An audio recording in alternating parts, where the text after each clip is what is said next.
There's been a lot of talk in the last few years about a universal basic income, UBI. And it sounds really cool. It's like, all right, everybody gets a check.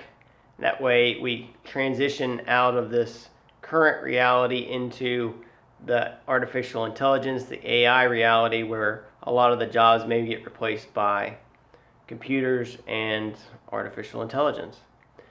The problem is when you cut down to the reality, a UBI, a universal basic income, is a welfare check.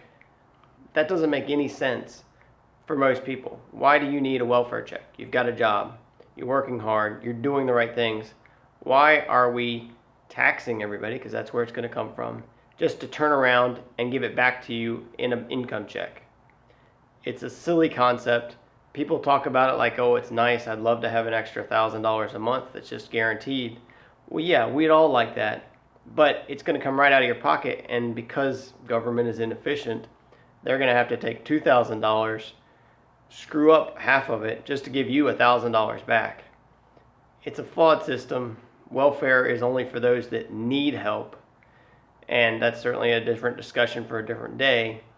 But for somebody who has a job, who's making their way and making those hard decisions day in, day out on what do I spend money on and what do I not, that's a good thing. That's life. That's capitalism. That's the drama of life that makes us all human and excited to go out there and hustle and work harder.